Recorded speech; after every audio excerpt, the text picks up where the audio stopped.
boys are reassembling the truck this morning. So we're starting our video in here so we don't disturb them. See, they're over there underneath the truck, putting the tank back on. So hopefully we will have a truck today, which is exciting because they need feed. Good morning, pretties. It's a little bit after 9. They've been out for a while. I got my extra Premier One net. Hopefully that's what I'm gonna do today. I'm gonna get everybody fed. I'm gonna toss out some pumpkins for the girls to kind of have some entertainment while I ride this out, I think on the lawnmower, and get it set up because I would love to get them out on the extra grass today. It's Saturday, post-Thanksgiving, and it has just been very busy, and if I don't get it done like this morning, I probably won't get it done until next weekend because of everything that's going on. So I don't know how you guys navigate Thanksgiving, but for us, it's like an every other year thing. So 1 year with his family, 1 year with my family, because he has a nephew that comes in from out of state. So it's his family this year, but it's also the first year that my parents have lived here, and my mom's brother is here for the very first time. And so there are a lot of things going on. And my brother-in-law is here helping us this morning, and then like all of his family is going bowling this afternoon, but we are gonna meet up for dinner, but try to get some things done. We need to take all of our trash to the dumpster today. If the truck is back up and working, we haven't been able to do that. But with the truck being out of commission, we have a couple of bags of trash and some like boxes and things that we would love to be able to take today. So I'm gonna try to get this net up so that's done. So that this afternoon we can do whatever we need to do. We also like need to mow the grass one more time that I've been putting off. We will see.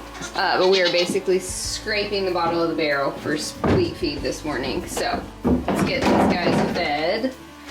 Giraffe, are you feeling neglected? We'll give you some pumpkins, okay?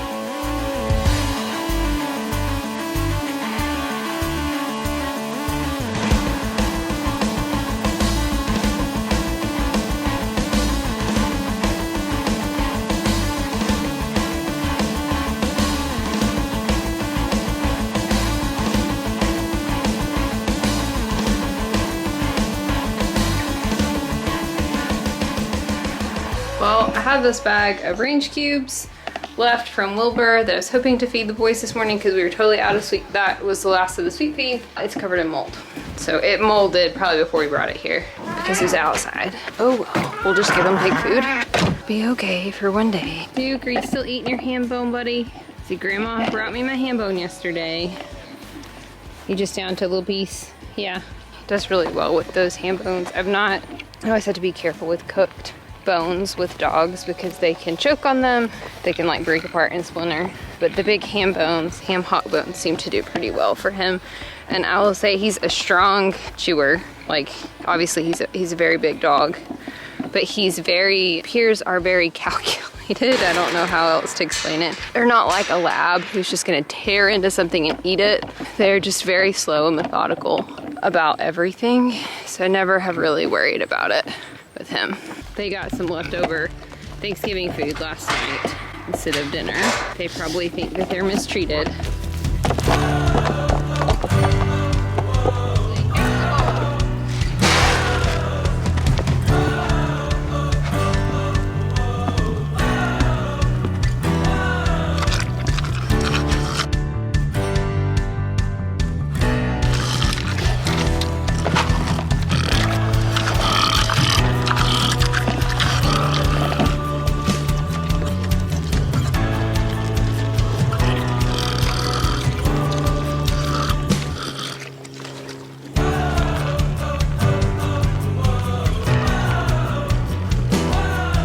Here you go.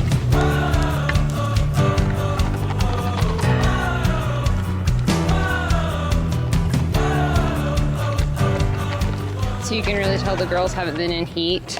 I don't know if you guys really week to week can see it, but so much improvement on their legs and everything. The spot on the back of Bean's leg, getting better and better. Still able to get some like spray. The spray they use is like an antiseptic spray. Just kind of keeps it cleaned out. It's not like an antibiotic or anything like a blue coat would be. But somebody did leave me a really great comment that diaper rash cream works really well, which makes total sense because it's basically for the same thing. So we've got to get going pretty quickly because we don't want them out here without being out on the pasture for very long. So toss a couple of pumpkins their way. Maybe keep them entertained for a few minutes while I hopefully get this net up and going. I'm gonna drive it down on the lawnmower, hopefully, so I don't have to carry it. And we'll see how big of a spot it's gonna make them.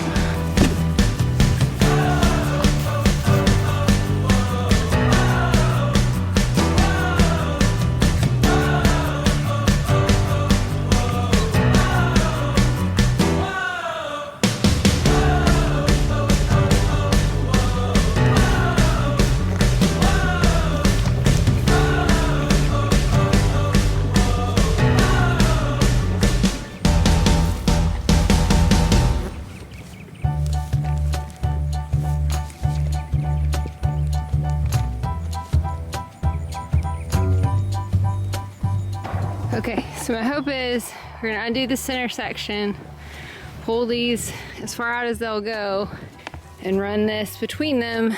But I need to count how many panels long one net is so that I can know if that will work, or if I'm gonna have to fold in a section or two to get all the way across. Let's hope it works. Well, it's gonna work, but to get the max amount of space. And then I'm gonna also bring my charger out here to get out of the shade. So that is the goal.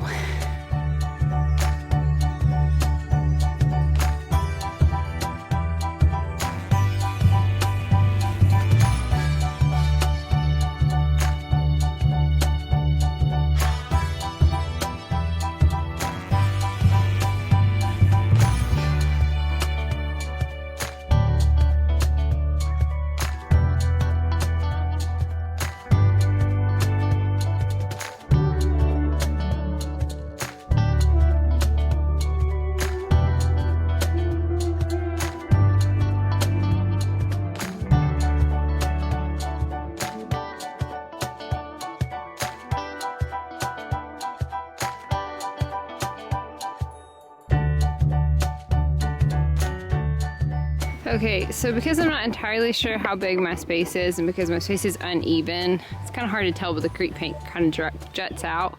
So like over there, I had to start coming this way because I ran out of land, basically. So I'm trying to go from here to there with my extra net. I'm just gonna lay them all out and then I'll stand them up and pull them tight. I need to pull this little hitch out and straighten it up so I get the most out of this length. But I think we're going to be able to get everything but like this little corner in with these 5 nets, which is pretty impressive. So this is probably about 2 acres back here, 1.5 from the fence. And with 5 nets, we're able to encompass all of it because we have the one hard fence there at the end. So we'll see how it goes. I've got it all up. I didn't record all of it just for the sake of saving battery. I think I'm gonna give them an extra 1/2 acre of grass, which should last them probably into December with some sub-tubs and a little hay supplement, but really get us through. And you can see it's really just this little spot that we weren't able to get in our nets, which is fine.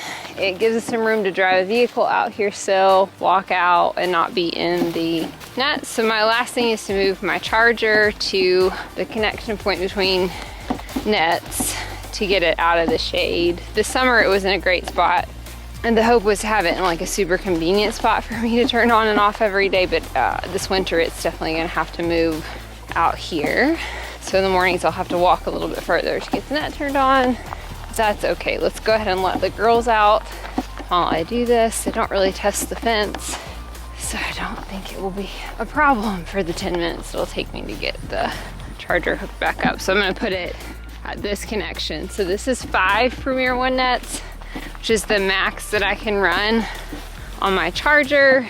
The voltage is not super strong with 5 nets, but it is enough to deter them from going through, which is all we need. I'm sure they are ready to come out. It will probably take them most of the day to figure out how far out they can go, but we'll see if I can coax them all the way out. I think that took me about an hour from start to finish. Oh gosh, not even that. Maybe 45 minutes. This is pretty awesome. I didn't even get out here until 9 o'clock to feed them. All right, girlies.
at this.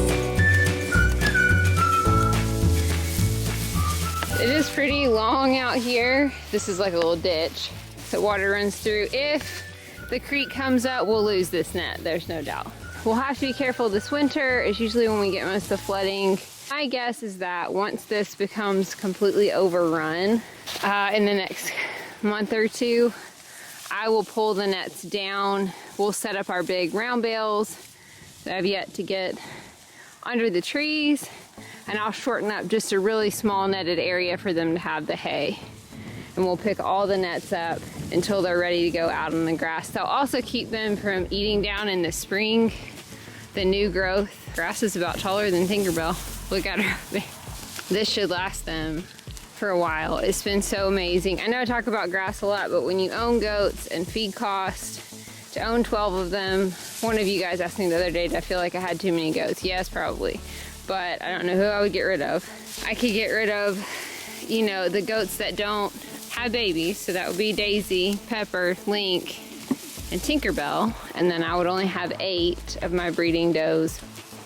But Pepper has special needs. I don't want to ever have Tink bred. Daisy was my original goat, and so that would, like, I could get rid of Link.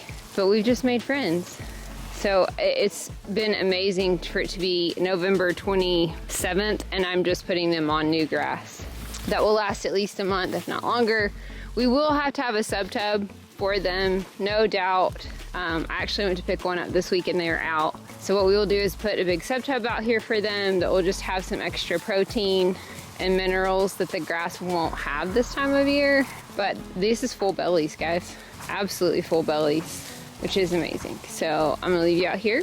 I'm gonna go set my charger up, and I'll give you a look at the charger if you're new and you haven't seen that system yet. Most of the Premier One things are linked in the description. This is poultry netting. That's why it's smaller. They have goat and sheep netting.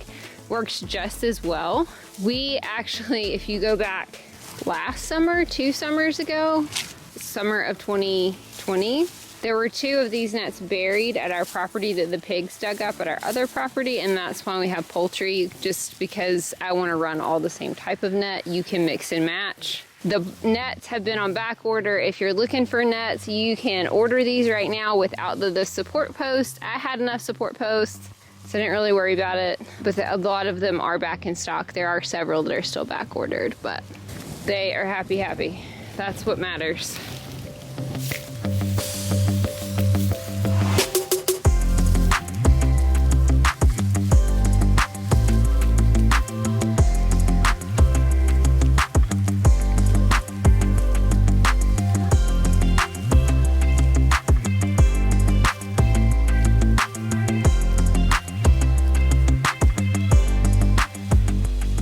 So if you haven't seen it before, this is my charger, the IntelliShock 60. It runs 5 Premier One nets. I don't remember how many feet of like single strand a poly it will run, but like it's really far, I think a couple miles.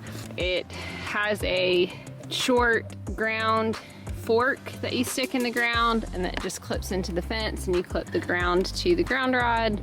This is it. You adjust the angle for the time of year, and then that's the solar panel.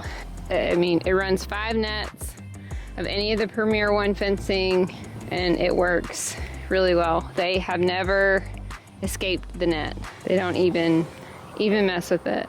It's pretty amazing. So if you can't afford or don't have a great setup for permanent fence, I could not recommend this enough. If you have a small herd of goats, I did all this in under an hour. I am about 5'3", 120 pounds. I am not very strong. I can carry maybe a 50-pound bag of feed from the car to the barn. I carried this net out here myself all the way from the driveway because the lawnmower was out of gas. I set it up. Your probably 12-year-old kid could set this up by themselves. If you ever watch Justin Rhodes, his kids move this stuff every day. If you're looking for a great rotational option, this would be my pick. It is really most YouTubers' pick is the Premier One fence. I just love the company. Shipping's fast. It's a great product. Easy to set up and take down. I like things that I can do myself without help, because it's days like today The boys are still working on the truck, and I got this done and I didn't have to wait for him and hope that he would have energy to do this with me today. I got it out here, I got it up, I put the original nets up myself. He did help me with the two a couple months ago. It's great to have two hands, but you really can do it yourself. So I'm not sponsored by them. I paid for all of my things. This whole setup I think was about $1,000. The charger is about $250. Each net's about $140, $160 I think. 5 nets and charger, you're looking about $1,000. But you can definitely get in cheaply with a charger and one net or a couple of nets. Kind of build as you go. So that's my spiel for the Premier nets. They're awesome and just make my life easier.